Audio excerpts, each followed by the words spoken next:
ভক্তিমতী মায়েদেরকে আমার হাসি মাখা মিষ্টি মিষ্টি প্রণাম। সাথে সাথে ভাগবত পাঠের আয়োজকগণকে প্রণাম জানাই। মঞ্চে উপবিষ্ট রাধা কৃষ্ণ ভাগবত সম্প্রদায়কে আমার রাধে রাধে কৃষ্ণ কৃষ্ণ রাধে রাধে কৃষ্ণ কৃষ্ণ।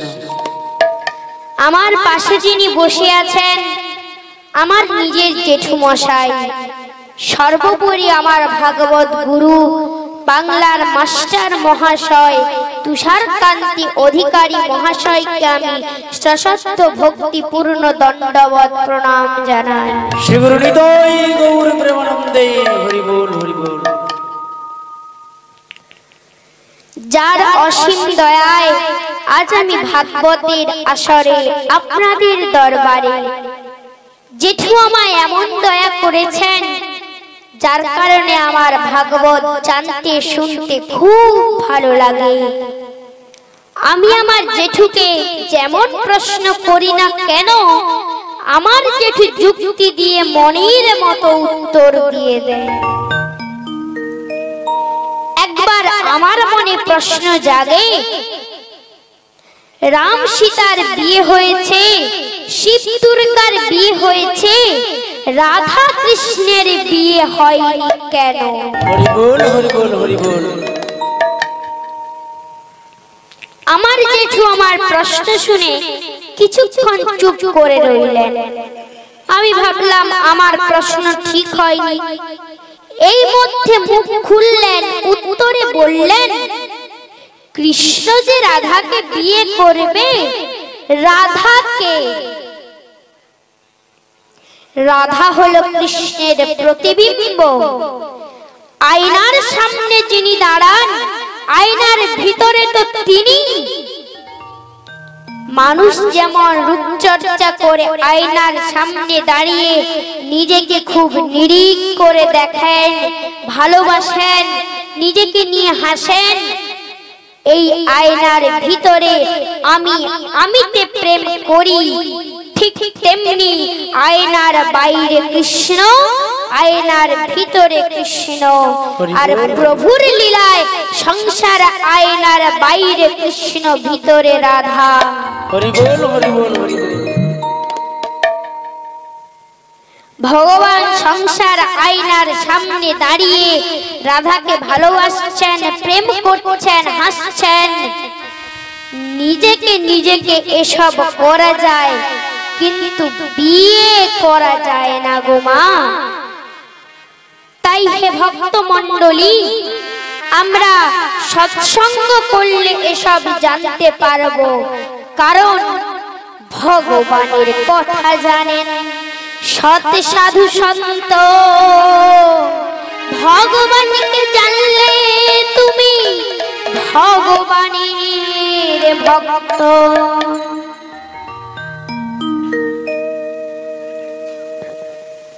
সৎসঙ্গ করলে আপনি সৎ হবেন, আপনি শান্ত হবেন, আপনার সংসারে সুখ শান্তি আসবে। তাই আগেকার যুগে যখন মুনি ঋষিগণ সৎসঙ্গ করতেন, এই দেখে দেবর্ষি নারদের মনে একদিন প্রশ্ন জাগে যে সৎসঙ্গের মাহাত্ম্য কি।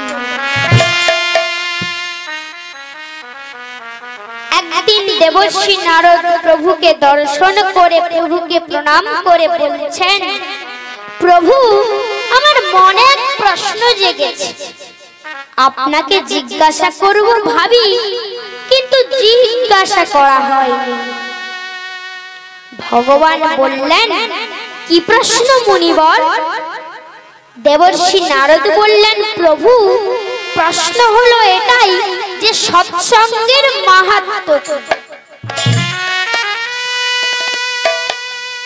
ভগবান বললেন, সৎসঙ্গের মাহাত্ম্য কি তা বর্ণনা করতে অনন্তকাল সময় লেগে যাবে, তবুও তুমি বুঝতে পারবে না।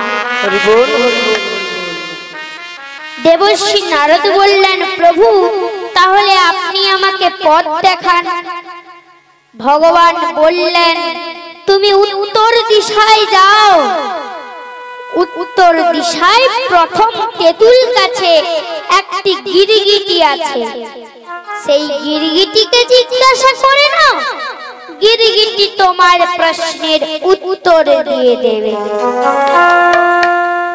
দেবর্ষি নারদ মনের আনন্দে খঞ্জনি বাজাতে বাজাতে নারায়ণ নারায়ণ বলতে বলতে উত্তর দিশায় গেলেন।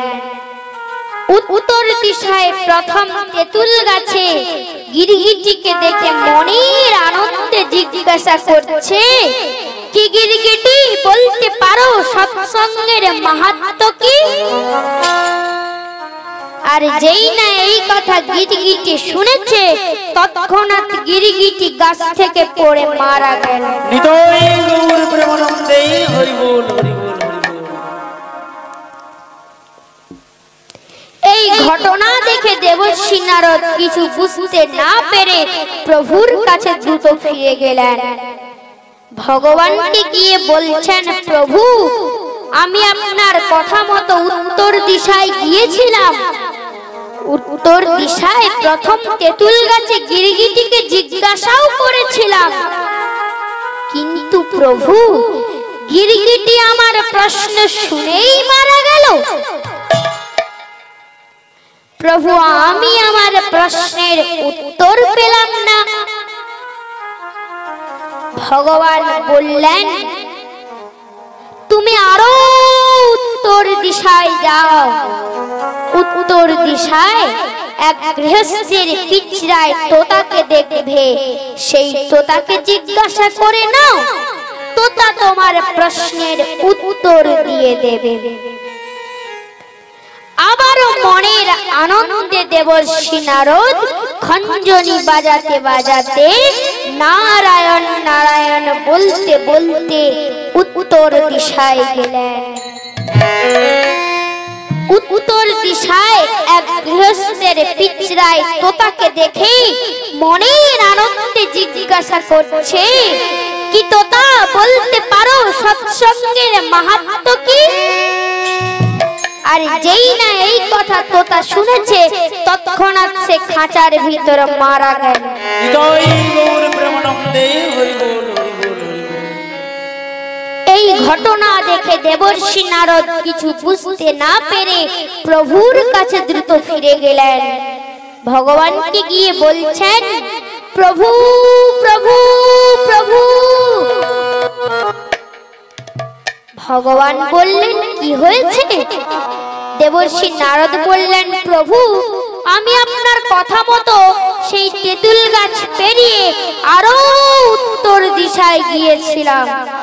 উত্তর দিশায় এক গৃহস্থের পিঁজরায় তোতাকে দেখতেও পেয়েছিলাম, কিন্তু প্রভু তোতা তো আমার প্রশ্ন শুনেই মারা গেল।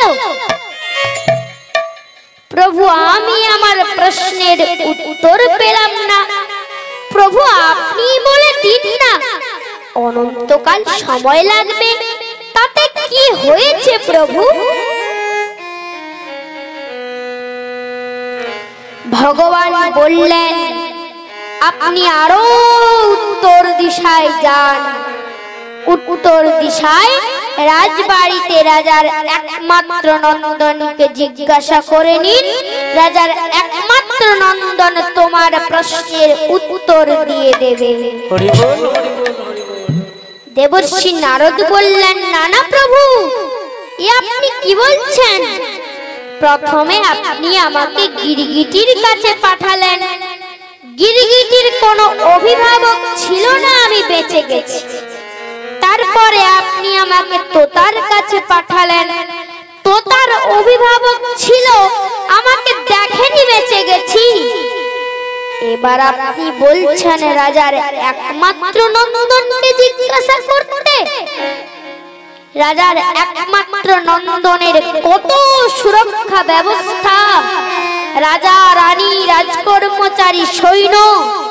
আমার এই একই প্রশ্ন শুনে যদি রাজনন্দন মারা যায়, তাহলে কি রাজা রানী আমাকে ছেড়ে দেবে?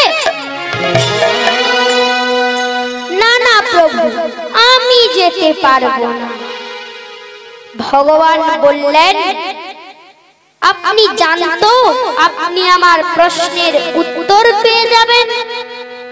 হে ভক্ত মণ্ডলী, একটা কথা মনে রাখবেন, দেবর্ষি নারদ ভগবানের একান্ত ভক্ত।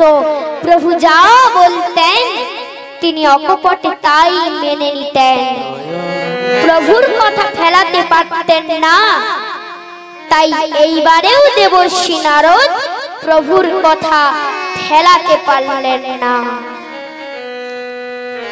দেবর্ষি নারদ সেই তেঁতুল গাছ পেরিয়ে, গৃহস্থ পেরিয়ে আরো উত্তর দিশায় গেলেন। উত্তর দিশায় রাজবাড়িতে প্রবেশ করে দেখছেন রাজনন্দন সোনার পালঙ্কে বসে আছে। দেবর্ষি নারদ মনে মনে ভাবছেন, রাজনন্দনকে কি প্রশ্ন করা উচিত হবে? এমতা অবস্থায় রাজনন্দন এসে দেবর্ষি নারদের চরণ ছুঁয়ে প্রণাম করলেন। হরি বল, হরি বল, হরি বল। এমতা অবস্থায় দেবর্ষি নারদ অতীতের সব ঘটনা ভুলে গিয়ে আবার মনের আনন্দে জিজ্ঞাসা করছে, কি বাছা বলতে পারো সৎসঙ্গের মাহাত্ম্য কি? আর যেই না এই কথা রাজনন্দন শুনেছে, তৎক্ষণাৎ রাজনন্দন মৃদু মন্দ হেসে বলল, মুনিবর, সৎসঙ্গের মাহাত্ম্য কি তা হয়তো আমি বলে বোঝাতে পারবো না, তবে এটা বলতে পারবো, ফুলের শোভা না জানে ফুল, চন্দনের গন্ধ না জানে চন্দন, তোমার দর্শনে গিরিগিটি থেকে তোতা, আজ আমি রাজার নন্দন। নিতাই গৌর প্রেমানন্দে, হরি বল, হরি বল। তাই হে ভক্ত মণ্ডলী, সৎসঙ্গের ফলে মানুষের জীবনে উন্নতি ঘটে। তাই আমাদের ভাবতে হবে, সাবধান হতে হবে। আমরা কেউ কীট ছিলাম, কেউ পতঙ্গ ছিলাম, হয়তো বা কেউ পশুকুলে কিংবা জন্তু রূপে ছিলাম। প্রভুর কৃপায় আজ চেতন রূপে এই মানুষ জন্ম পেলাম। বলুন দুহাত তুলে পরমানন্দে রাধে রাধে। কৃষ্ণ অদ্বিতীয়, এক দেহ ভিন্ন রূপে। সহজ করে বললে বৃক্ষের মূল, কাণ্ড, শাখা, প্রশাখা, পাতা, ফুল, ফল সমান্ত বৃক্ষ রূপে। অর্থাৎ শরবত মানে যেমন জল, চিনি, লেবু সমান শরবত, অর্থাৎ তেমনি বৃক্ষ মধ্যে শিকড়, কাণ্ড, পাতা, ফুল, ফল নিয়েই হয়। অর্থাৎ বৃক্ষ মধ্যে এতগুলো ক্রম অংশ। বৃক্ষের এই অংশগুলো কেউ বৃক্ষ থেকে ছিন্ন হয়ে থাকতে পারে না। হরি বল, হরি বল, হরি বল। বৃক্ষের এই অংশগুলো কেউ বৃক্ষ থেকে ছিন্ন হয়ে থাকতে পারে না। এই অংশগুলো যতক্ষণ বৃক্ষের মধ্যে থাকে, ততক্ষণ সে বৃক্ষের সত্তার সঙ্গে মহিমান্বিত হবে। বৃক্ষ থেকে আলাদা হয়ে গেলে সে মৃত, জীবিত নয়। রাধা কৃষ্ণের কোনো সমার্থক শব্দ নেই। রাধা কৃষ্ণই কৃষ্ণ রাধা, এক অঙ্গ ভিন্ন নাম। এবার হে ভক্ত মণ্ডলী, আপনাদের মনে প্রশ্ন জাগবে, রাধা কৃষ্ণ দুই রূপে কেন? জগৎকে প্রেমের শিক্ষা দিতে রাধা কৃষ্ণ দুই রূপে বিরাজমান। হরি বল, হরি বল।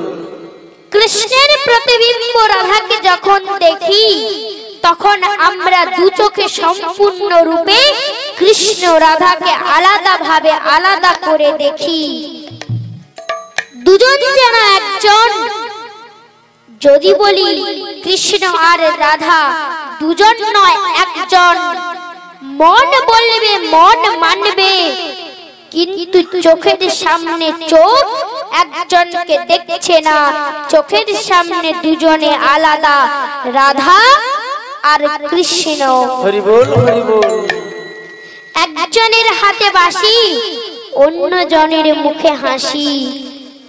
একজনের মাথায় ময়ূর পালক, অন্যজনের মাথায় রত্ন চূড়া। একজনের কপালে তিলক, অন্যজনের কপালে বিন্দি। তাহলে এরা কেন বিয়ে করবে না? এই প্রশ্ন এসেই যায়। আবার বলি, রাধা কৃষ্ণ একম অদ্বিতীয়ম। রাধা কৃষ্ণ দুজন নয়, কিন্তু আমরা চোখে দুজনকে দেখি।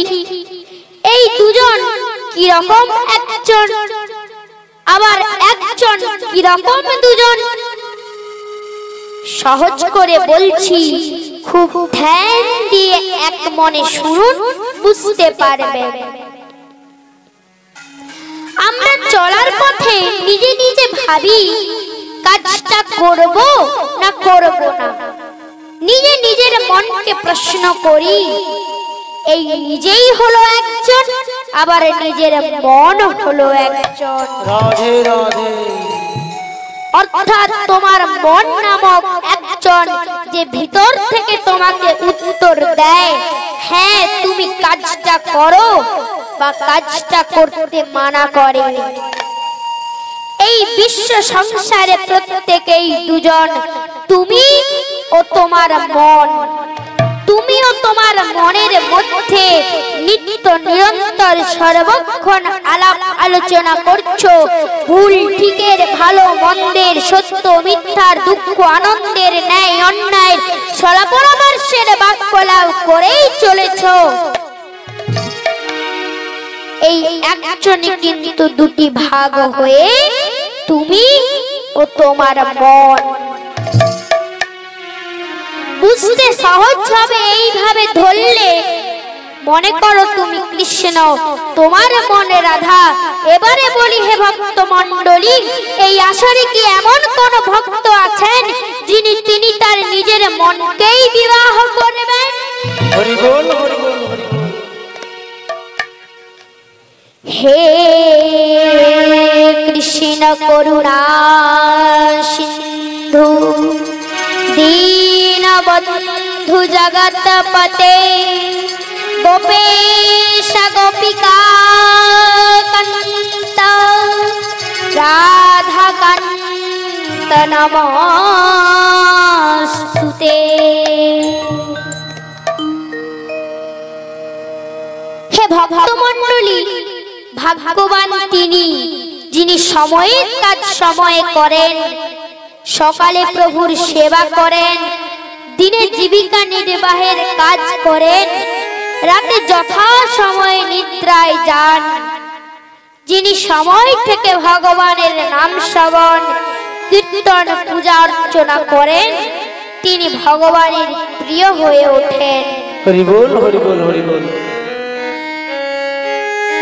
ভক্তমণ্ডলীর কাছে আমার প্রার্থনা, ভক্তিমতী মায়েদের কাছে আমার প্রার্থনা, এই ভাগবত আসরে আগত সবার কাছে আমার প্রার্থনা, আপনারা আমাকে কৃপা করুন, আশীর্বাদ দিন, আমি যেন আপনাদের ভাগবত কথা শ্রবণ করাতে পারি। কারণ ভক্তের কৃপা না হলে, ভক্তের দয়া না মিললে ভাগবত কথা মধুর হবে না, আবার ভাগবত কথা শোনানোও যাবে না। হরি বল, হরি বল। বড় আসনে এসেছে,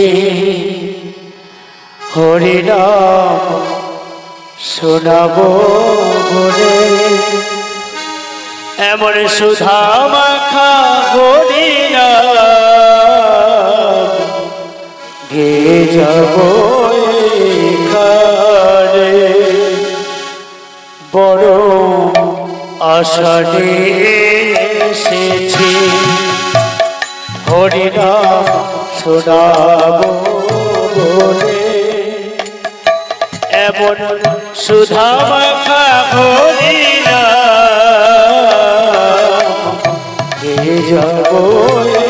ঘাটে। বড় আশা নিয়ে এসেছি হরিনাম শোনাবো বলে, এমন সুধা মাখা হরিনাম গে যাবো এইখানে। যেদিন জননী জঠরে ছিলে কত হরি বলে কেঁদেছিলে,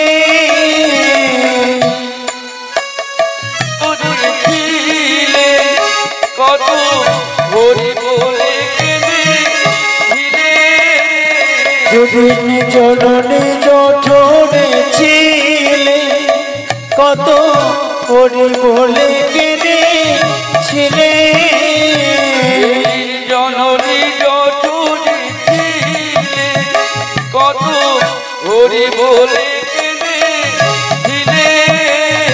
এমন রাজ প্রাসাদে থেকে মোহন সকলে বলিয়া গেলে, এমন রাজপ্রাসাদে থেকে রে মন সকলে ভুলিয়া গেলে। এমন রাজ প্রাসাদে থেকে মোহন সকলে বলিয়া গেলে। এমন রাজপ্রাসাদে থেকে রে মন সকলে ভুলিয়া গেলে। বড় আশা নিয়ে এসেছি হরিনাম শোনাবো বলে, এমন সুধা মাখা হরিনাম গে যাবো এইখানে। যেজন বলে না তো কৃষ্ণের নাম, বলো কি আছে তার দাম। বলে না তো কৃষ্ণের নাম, বলো কি আছে তার দাম।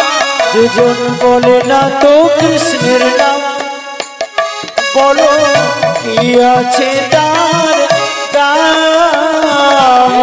বলে না তো কৃষ্ণের নাম, বলো কি আছে তার দাম। তার শেষের দিনে বলতে হবে সুধা মাখা হরিনাম। তার শেষের দিনে বলিতে হবে সুধা মাখা হরিনাম। তার শেষের দিনে বলতে হবে মধুমাখা হরিনাম। তার শেষের দিনে বলিতে হবে সুধা মাখা কৃষ্ণ নাম। বড় আশা নিয়ে এসেছি হরিনাম শোনাবো বলে, এমন সুধা মাখা হরিনাম গে যাবো এইখানে। যেজন মুখে বলে হরি হরি, ও তার লাগে না তো পারে করি। যেজন মুখে বলে হরি হরি, ও তার লাগে না তো পারে করি। যেজন মুখে বলে হরি হরি, সবাই দুহাত তুলে লাগে না তো পারে করি। যেজন মুখে বলে হরি হরি, ও তার লাগে না তো পারে করি। তার শেষের দিনে পার করিবেন গোলক বিহারী হরি। তার শেষের দিনে পার করিবেন গোলক বিহারী হরি।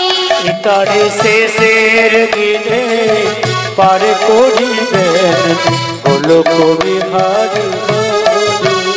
তার শেষের দিনে পার করিবেন গোলক বিহারী হরি। বড় আশা নিয়ে এসেছি হরিনাম শোনাবো বলে, এমন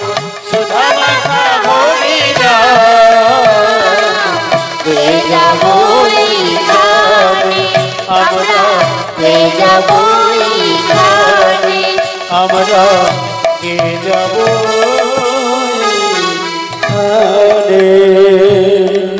বলুন দুহাত তুলে পরমানন্দে রাধে রাধে।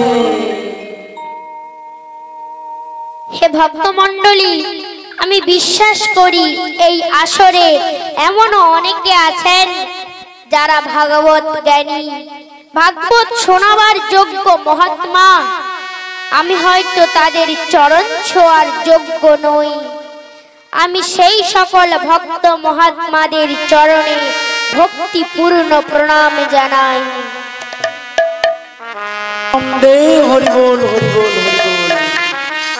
আমি কোনো ভুল করলে আপনারা আমাকে নিজ কোলের কন্যা মনে করে নিজ গুণে ক্ষমা করে দেবেন। হে ভক্তমণ্ডলী, ভক্তিমতী মায়েরা, ঘোড়াকে যত প্রশিক্ষণ দাও তবুও চালককে লাগাম ধরে রাখতে হবে,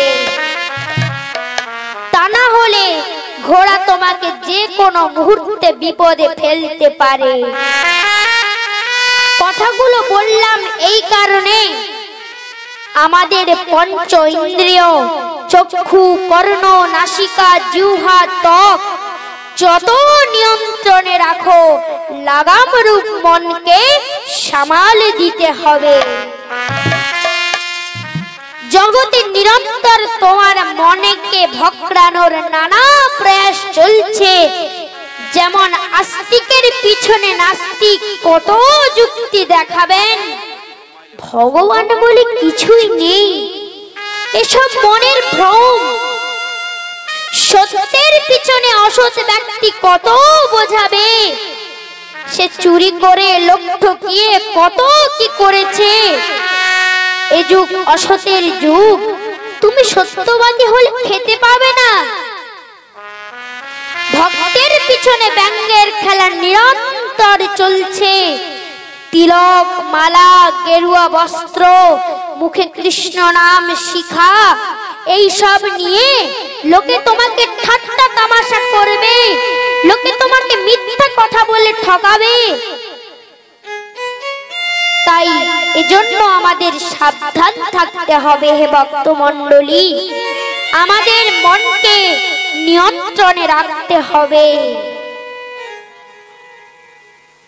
হে ভক্তিমতী মায়েরা, আজ আমি আপনাদের ভাগবতের প্রথম স্কন্ধের অষ্টম অধ্যায়ে পাণ্ডব জননী কুন্তী মাতা স্তুতির মধ্য দিয়ে ভাবের ভাষায় ভগবান শ্রীকৃষ্ণকে যা বলেছিলেন তাই আমি উপস্থাপন করব। হরি বল হরি বল হরি বল। এ কথার শিরোনাম ধর্মযুদ্ধের সারথি। নিতাই গৌর প্রেমানন্দে হরি বল হরি বল। কুন্তী মাতা শ্রীকৃষ্ণকে পত্র দ্বারা জানাচ্ছেন, পুত্র, তোমার 5 ভাই বড় বিপদে রয়েছে। হস্তিনাপুরের রাজকর্মচারী গণের মধ্যে বিষ রোপণ করা হচ্ছে। তোমার ভাইদের বিরুদ্ধে ভুল বোঝানো হচ্ছে। ভবিষ্যতের যুবরাজ হবে যুধিষ্ঠির, কিন্তু তার রাজা ধৃতরাষ্ট্রের মনের সম্মতিতে নয়।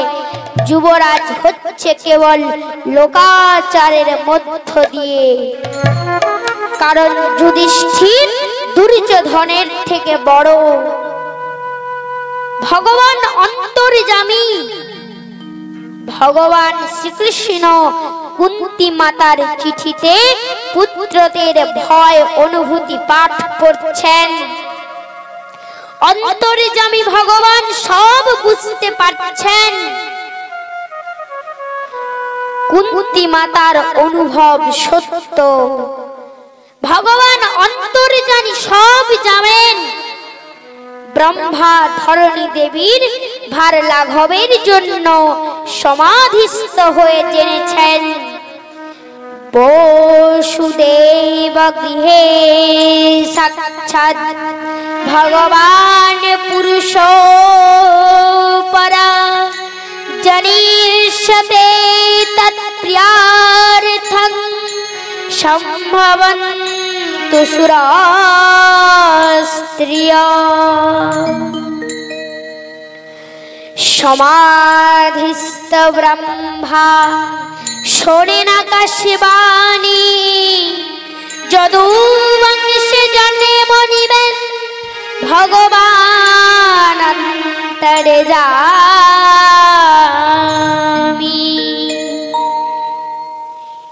এই সেই কুন্তি মাতার ভ্রাতুষ্পুত্র ব্রজের ব্রজেন্দ্র নন্দন কৃষ্ণ স্বয়ং ভগবান। ব্রজের ব্রজেন্দ্র নন্দ কৃষ্ণ স্বয়ং ভগবান। ব্রজে ব্রজের নন্দ সবাই দুহাত তুলে কৃষ্ণ স্বয়ং ভগবান। ব্রজের ব্রজেন্দ্র নন্দ কৃষ্ণ স্বয়ং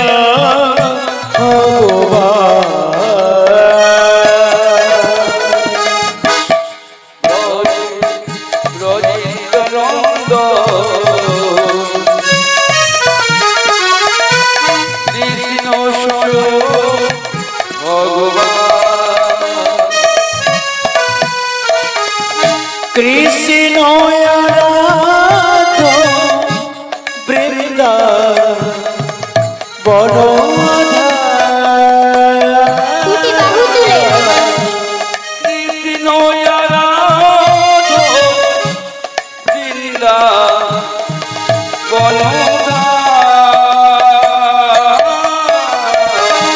কৃষ্ণ আরাধ বৃন্দাবন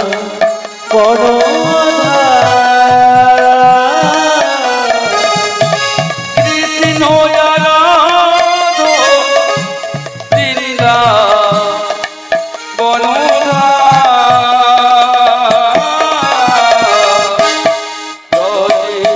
ব্রজেন্দ্র নন্দ কৃষ্ণ স্বয়ং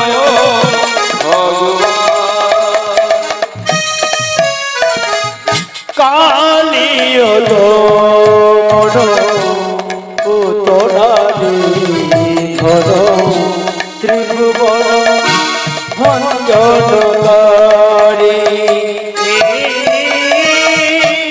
কালিয়াদ পুতনানি ধর ত্রিভুবন ভঞ্জনকারী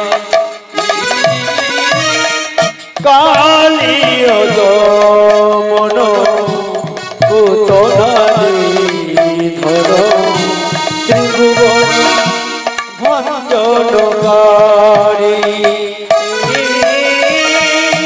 কালিয়াদ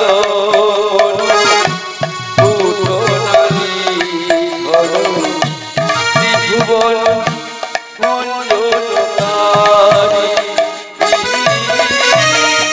ওহে রাধাকান্ত শ্যামল প্রশান্ত ওহে রাধাকান্ত শ্যামল প্রশান্ত ত্রিভুবন ভঞ্জনকারী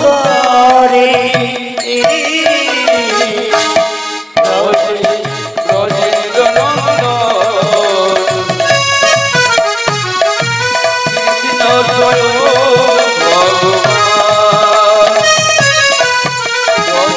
ব্রজেন্দ্র নন্দ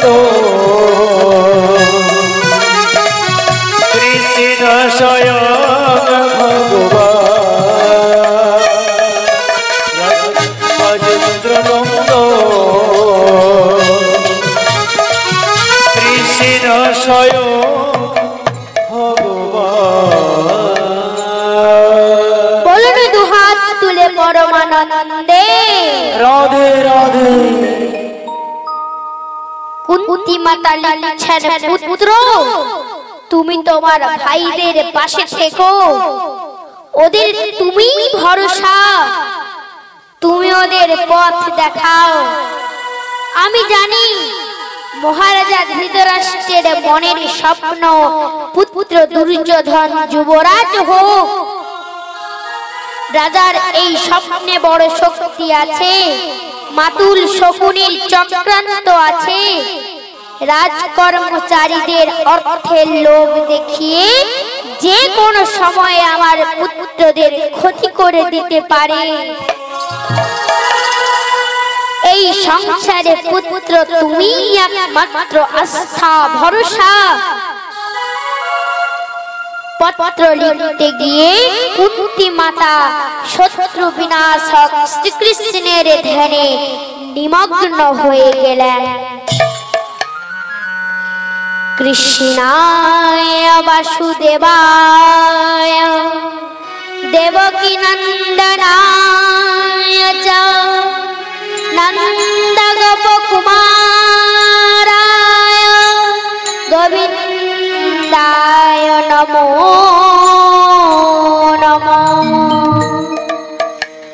কেবায়ং নামরূপাভ্যং যোধুভিঃ পাণ্ডবা ভবতো দর্শনং জরিঃ ঋষিকানমিবেশিতো।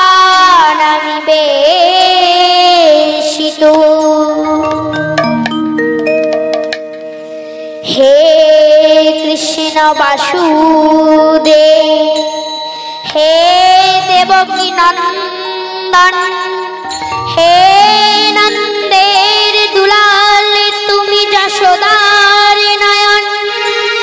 বায়ুহীন প্রাণীর যেমন হয় শক্তিহীন, তুমি ছাড়া পাণ্ডবগণ হবে শক্তিহীন।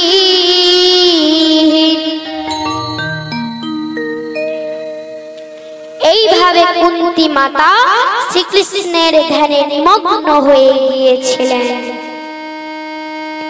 কুন্তী মাতা কৃষ্ণের ভক্ত ছিলেন। আমরা আমাদের সংসারে অনেককে বলা বলি করতে দেখি, অমুক ব্যক্তি ভগবানের পরম ভক্ত।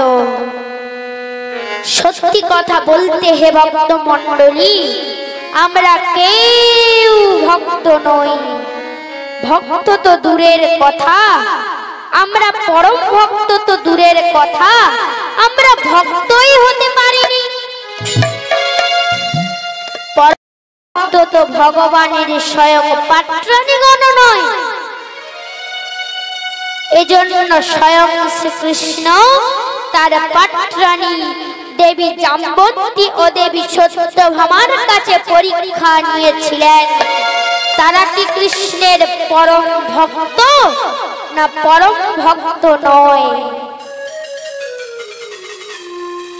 একদিন দ্বারকায় ভগবান শ্রীকৃষ্ণ বৃন্দাবনের গোপীদের ভক্তি প্রেমে প্রেমাবিষ্ট হয়ে সমাধিস্থ অবস্থায় বংশী বাজাচ্ছেন। হরি বল হরি বল হরি বল। এমত অবস্থায় ভগবানের দুই পাত্রাণী দেবী জাম্বতী ও দেবী সত্যভামা স্বামীর সঙ্গে দেখা করার জন্য স্বামীর কক্ষে এলেন। দুই দেবী অনেক সময় অপেক্ষা করলেন, তবুও প্রভুর টনক লড়ল না। দেবী সত্যভামা দেবী জাম্বতীকে জিজ্ঞাসা করলেন, দিদি তুমি তো আমার আগে স্বামীর সেবার জন্য এসেছো, তুমি কি কোনোদিনও স্বামীকে এইভাবে ভাবে বিভোর হয়ে বংশী বাজাতে দেখেছো? দেবী জাম্বতী বললেন, না বোন, আমি তো কোনোদিনও স্বামীকে এইভাবে ভাবে বিভোর হয়ে বংশী বাজাতে দেখিনি। দেবী সত্যভামা তার পায়ের নুপুর বাজালেন, তবুও প্রভুর টনক লড়ল না। দেবী জাম্বতী তার হাতের কঙ্কণ প্রভুর কর্ণের কাছে বাজালেন, তবুও প্রভুর টনক লড়ল না। দুই দেবী এবার ভগবানের উপর ক্রুদ্ধ হয়ে নিজেদের কক্ষে গমন করলেন। দুই দেবী একান্তে আলোচনা করছেন, আমরা কি স্বামীর সেবা ঠিক মতো দিতে পারিনি? আমরা কি স্বামীকে ঠিক মতো সেবা দিতে পারিনি যে স্বামী আমাদের উপস্থিতি স্বীকার করলেন না? এমত অবস্থায় ত্রিলোক ভ্রমণকারী দেবর্ষি নারদ এই স্থলে উপস্থিত হলেন। দেবর্ষি নারদ বললেন, কি দেবীগণ, আপনারা বৃথা তর্জমা করছেন। প্রভু তো এখন বাল্যকালের বৃন্দাবনের গোপীদের ভক্তি প্রেমে প্রেমাবিষ্ট হয়ে আছেন। দুই দেবী বললেন, মুনিবর, আপনি কি বলছেন? প্রভু আমাদের বিবাহ করেছে, এখনো পর্যন্ত প্রভু বাল্যকালের বৃন্দাবনের গোপীদের ভক্তি প্রেমে প্রেমাবিষ্ট। এমত অবস্থায় দ্বারকাধীশ এই স্থলে উপস্থিত হলেন। দেবর্ষি নারদ খঞ্জনি বাজাতে বাজাতে নারায়ণ নারায়ণ বলতে বলতে এই স্থল পরিত্যাগ করলেন। দুই দেবী ক্রুদ্ধ হয়ে বললেন, প্রভু আপনার তাহলে ঘুম ভেঙেছে? ভগবান বললেন, কেন দেবী, এমন কথা বলছেন কেন? আমি তো বাল্যকালের বৃন্দাবনের গোপীদের ভক্তি প্রেমে প্রেমাবিষ্ট ছিলাম। দুই দেবী ক্রুদ্ধ হয়ে বললেন, প্রভু আপনি আমাদের বিবাহ করেছেন, এখনো পর্যন্ত আপনি বাল্যকালের বৃন্দাবনের গোপীদের ভক্তি প্রেমে প্রেমাবিষ্ট কেন প্রভু? বাল্যকালের বৃন্দাবনের গোপীগণ কি আপনার পরম ভক্ত? আমরা কি আপনার পরম ভক্ত নই প্রভু? প্রভু আপনি যে কোনো সময় পরীক্ষা নিয়ে দেখতে পারেন, আমরাও আপনার পরম ভক্ত প্রভু। ভগবান বললেন, দেবীগণ সে তো সময় বলতে পারবে আপনারা আমার পরম ভক্ত কিনা। হরি বল, হরি বল, হরি বল। দুই দেবী এবার ভগবানকে সেবা দেওয়ার জন্য নিজ হস্তে 36 রকমের ব্যঞ্জন বানিয়ে প্রভুকে সেবা দিচ্ছেন। ভগবান বললেন, আজ ভোজনের কি সুস্বাদু গন্ধ, আজ আমি সব ভোজন করব। দেবী সত্যভামা বললেন, হ্যাঁ প্রভু, আজ কিন্তু আপনাকে সব ভোজন করতে হবে। ভগবান ভোজন গ্রহণ শুরু করলেন। দেবী সত্যভামা জিজ্ঞাসা করলেন, প্রভু এমন ভোজন কি বাল্যকালের বৃন্দাবনের গোপীগণ দিতেন? ভগবান হাসতে হাসতে বললেন, তাদের শুধু রুটি আর মাখন, তাতে শুধু আমার পেটের খিদে নয়, মনের খিদাও মিটে যেত। দেবী সত্যভামা জিজ্ঞাসা করলেন, প্রভু সেই রুটি আর মাখনে এমন কি ছিল যাতে শুধু আপনার পেটের খিদে নয়, মনের খিদাও মিটে যেত? ভগবান ঠেকুর তুলে বললেন, অন্ন ব্যঞ্জনে মাখনে সমদম। ভগবান দেবী সত্যভামার এই প্রশ্নের কোনো উত্তর দিল না। ভগবান এবার শয়ন কক্ষে প্রস্থান করলেন।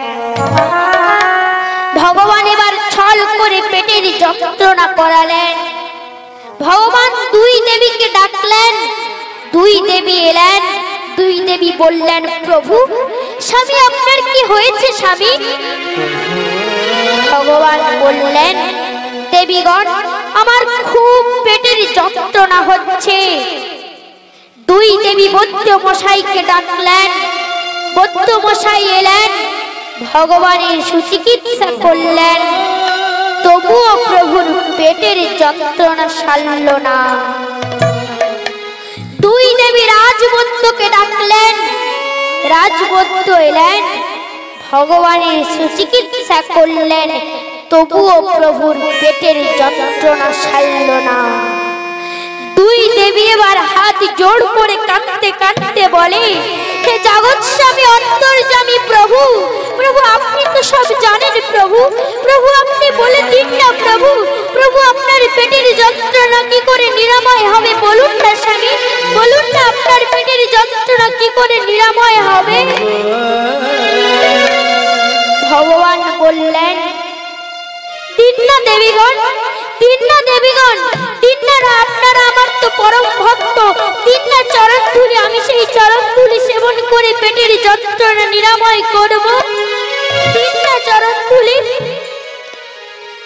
দুই দেবী হাত জোড় করে কাঁদতে কাঁদতে বলে, হে জগৎ স্বামী অন্তর্যামী, আপনি কি বলছেন? আপনি আমাদের স্বামী, স্বামী হলো পরম দেবতা, আপনাকে চরণ ধুলি দিয়ে কি আমি 7 জনম নরকগামী হব? না না প্রভু, আমরা প্রভুকে চরণ ধুলি দিতে পারবো না, আপনাকে চরণ ধুলি দিতে পারবো না প্রভু। ভগবান বললেন, তাহলে অক্রূর মশাইকে ডাকো, অক্রূর তো আমার পরম ভক্ত, ও নিশ্চয়ই আমাকে চরণ ধুলি দেবে। দুই দেবী অক্রূর মশাইকে ডাকলেন, অক্রূর মশাই এলেন। অক্রূর মশাই বললেন, প্রণাম তারকাধীশ, আপনি আমায় ডেকেছেন?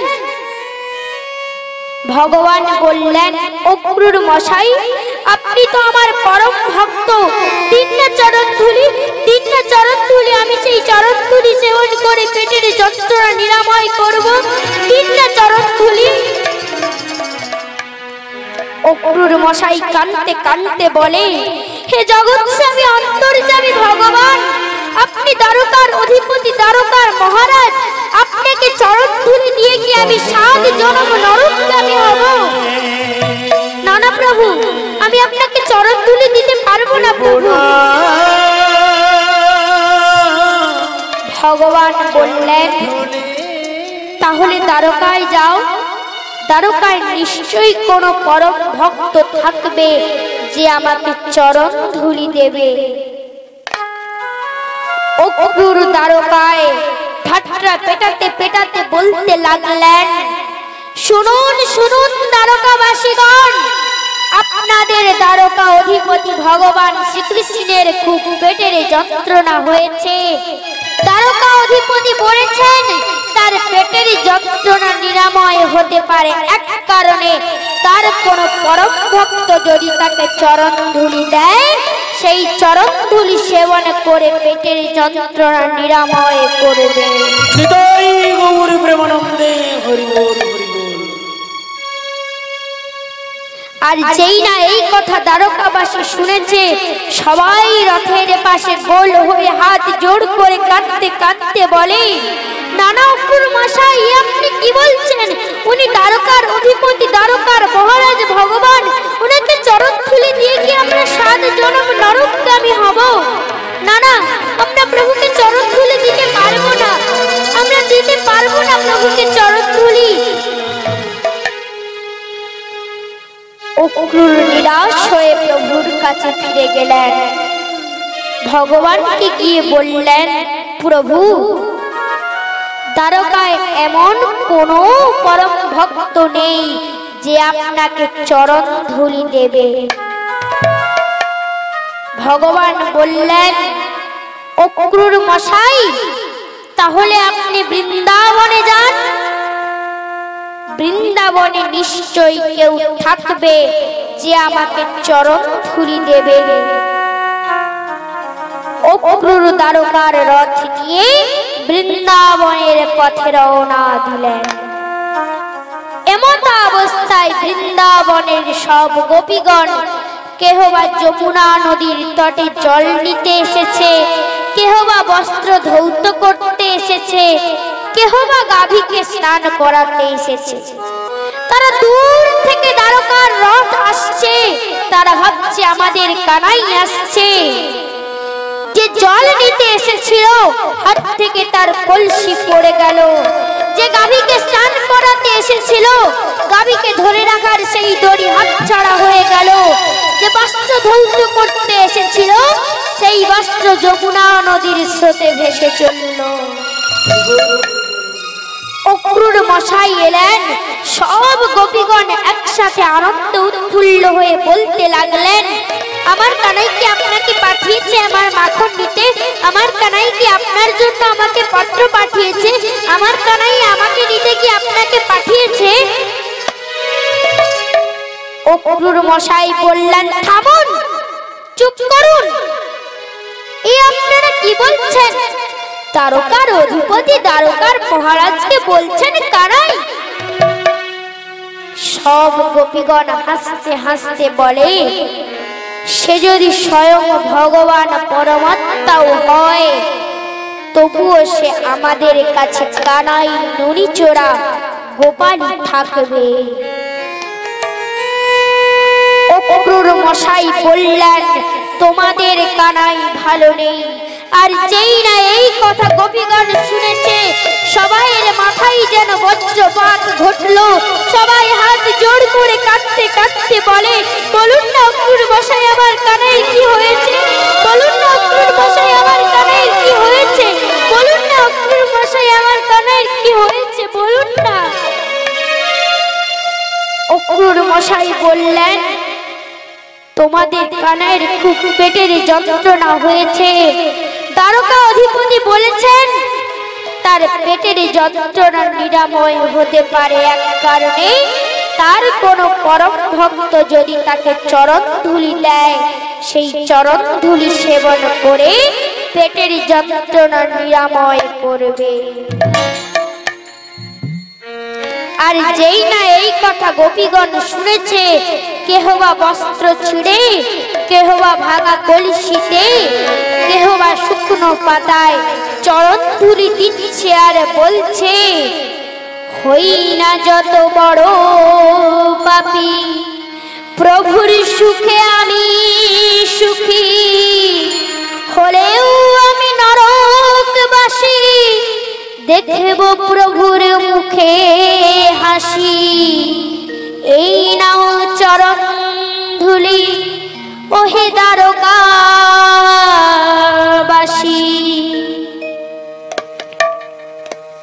অক্রূর মশাই বললেন, এত চরণ ধুলি লাগবে না। দ্বারকাধীশ বলেছেন, একটু চরণ ধুলি হলেই হবে। সব গোপীগণ কাঁদতে কাঁদতে বলে, কানাই যখন এই চরণ ধুলি সেবন করবে তখন আমাদের 7 জন্ম নরকগামী হতে হবে। আমরা যখন 7 জন্ম নরকগামী থাকব, তখন যদি আবার কানাইয়ের পেটের যন্ত্রণা হয়, তোমরা কি তখন কানাইকে চরণ ধুলি দেবে? তোমরা তো কেউ চরণ ধুলি দেবে না, তাই এতই চরণ ধুলি নিয়ে যাও। অক্রূর চরণ ধুলি নিয়ে দ্বারকায় প্রভুর কাছে ফিরে গেলেন। ভগবানকে গিয়ে বলছেন, প্রভু এই নিন আপনার চরণ ধুলি। অক্রূর মশাই ভগবানের চরণ ধরে কাঁদতে কাঁদতে বলে, হে প্রভু আপনি আমায় ক্ষমা করুন, প্রভু প্রভু আপনি আমায় ক্ষমা করুন, আমি আমার ভুল বুঝতে পেরেছি। আমি 7 জন্ম নরকগামী হওয়ার ভয়ে আপনাকে চরণ ধুলি দিইনি, কিন্তু বাল্যকালের বৃন্দাবনের গোপীগণ 7 জন্ম নরকগামী হওয়ার ভয় ভাবেনি। তারা শুধু আপনার মুখে হাসি দেখতে চেয়েছে। ধন্য প্রভু আপনি, ধন্য আপনার প্রেম। এই বলে অক্রূর মশাই শয়ন কক্ষ থেকে প্রস্থান করলেন।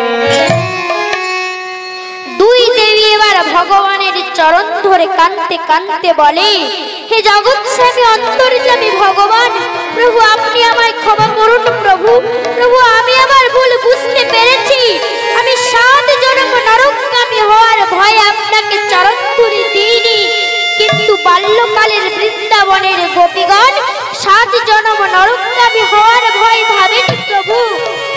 তারা শুধু আপনার মুখে হাসি দেখতে চেয়েছে প্রভু। দেবী সত্যভামা বললেন, প্রভু আমি অহংকারে মদমত্ত ছিলাম। প্রভু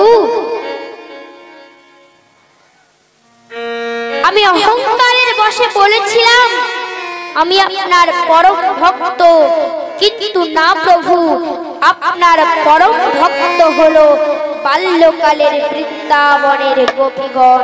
হৃদয় গৌর প্রেমানন্দে হরি বল হরি বল হরি বল। দেবী সত্যভামা তার ভুল বুঝতে পেরে সেদিন বলেছিলেন, তুমি জগতের নাথ, তুমি আলোক পথের দিশারি, তুমি অজ্ঞানের ভুল ভাঙাও, তুমি জগন্নাথ স্বামী।